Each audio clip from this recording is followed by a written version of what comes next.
दोस्तों मैं अनीश शुक्ला आप लोगों के लिए क्वेश्चन पेपर लेकर आ गया हूँ। दोस्तों ये यूपी बोर्ड में कृषि सस्य विज्ञान भाग 1 या जिसे एग्रोनॉमी भी कहते हैं कक्षा 11 का पेपर है। दोस्तों ये कल ही हुआ है 17 फरवरी को। आइए देखते हैं पेपर। दोस्तों बहुत ही अच्छा आया था।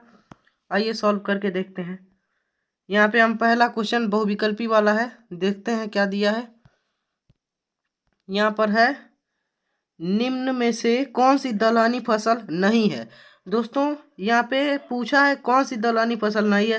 दोस्तों स्टूडेंट्स जानते हुए भी गलती कर देते हैं, नहीं है तो यहाँ पे मटर है, चना भी है, अरहर भी है, तो मक्का जो है दलहनी फसल नहीं है, ऑप्शन चौथा। आगे है कृषि के लिए सबसे उपयुक्त मृदा। यहाँ पे है बलुई मृदा, दोमट मृदा, जलोढ़ मृदा, काली मृदा। तो सही ऑप्शन आपका हो जाएगा ये दोमट मृदा, दूसरा वाला ऑप्शन। आगे है ये ग नंबर में दिया है बुआई की एसआरआई या श्री पद्धति किस फसल हेतु संस्तुत है। धान हेतु, गेहूं हेतु, आलू हेतु और ये क्या है गन्ना हेतु। दोस्तों तो आपको पता है जो एसआरआई पद्धति है वो धान में बुआई की एक विधि है, इसका ऑप्शन पहला सही हो जाएगा।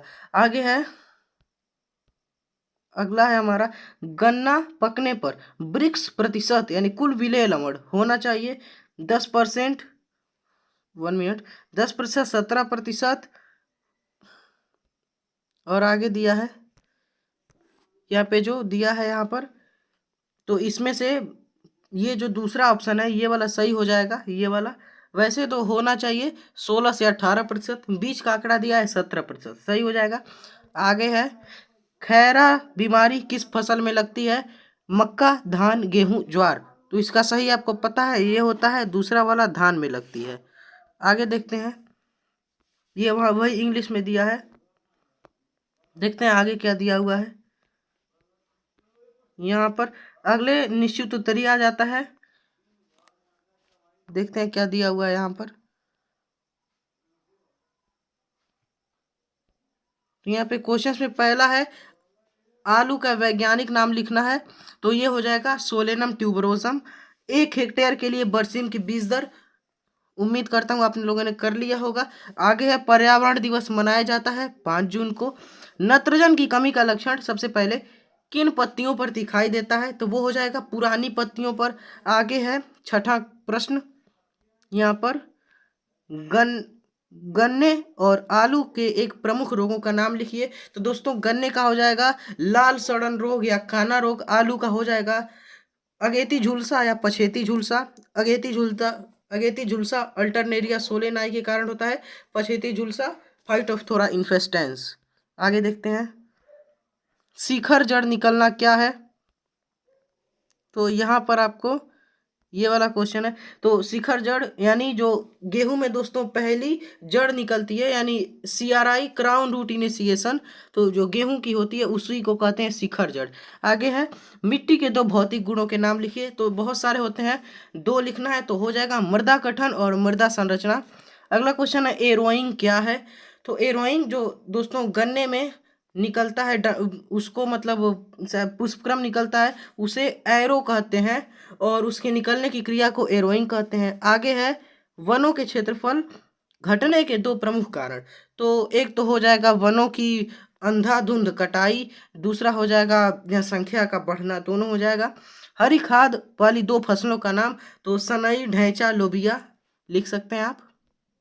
आगे लघु उत्तरीय में यहाँ पर पौधों के आवश्यक पोषक तत्वों का वर्गीकरण कीजिए और किसी एक मुख्य पोषक तत्व का वर्णन कीजिए। दोस्तों तो आवश्यक पोषक तत्व तो NPK होता है, नाइट्रोजन, फास्फोरस, पोटास, और इसमें से एक का आपको वर्णन कर देना था। आगे पर्यावरण प्रदूषण के नियंत्रण के सामान्य उपाय, तो आपको ये कर देना था, मतलब इसमें से आप इसमें कर सकते हैं कि पहला हो जाएगा कि पेट्रोल डीजल का कम उपयोग करें उन सब की गाड़ियों का, और CNG का अधिक से अधिक उपयोग करें, ये सब आप लिख सकते थे। आगे हरी खाद किसे कहते हैं, हरी खाद की फसलों के नाम लिखें, इनके प्रयोग की विधि, तो दोस्तों प्रयोग भी लिखना था। दोस्तों मैंने आपको हरी खाद की फसलें ऊपर बता दी हैं, ये क्वेश्चन आपको करना है। आगे दिया हुआ है थोड़ा सा धुंधला है, आपको मैनेज करना पड़ेगा। चने की खेती का वर्णन निम्नलिखित शीर्षकों के अंतर्गत करना है।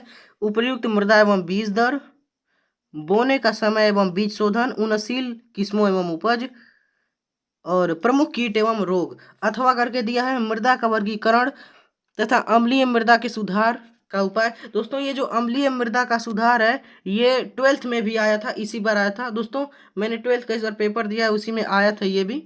तो सुधार जो हो जाएगा रॉक फास्फेट द्वारा कर सकते हैं, चूने के द्वारा कर सकते हैं, और क्षारीय उर्वरकों का प्रयोग भी कर सकते हैं। आगे है गन्ने की खेती का वर्णन निम्नलिखित शीर्षकों के अंतर्गत करना है। तो यहाँ पर संस्तुत प्रजातियां, बीज दर एवं बीज शोधन, बुआई के समय एवं विधि, और प्रमुख रोग एवं कीट। यहाँ पे यह कर सकते हैं श्री SRI पद्धति से धान उगाने की विधि का वर्णन करना है, वो कर सकते हैं। अब अंतिम प्रश्न है निम्नलिखित में से किन्हीं 3 पर संक्षिप्त टिप्पणी करना है। अंधी गुड़ाई, फसल चक्र, उकठा रोग, खाद एवं उर्वरक, आवश्यक पोषक तत्व, मक्का का वर्गीकरण। दोस्तों ये लास्ट क्वेश्चन था। इस प्रकार का आपका क्वेश्चन आया है, बहुत ही आसान पेपर आया था। मिलते हैं अगले वीडियो में। Thanks for watching.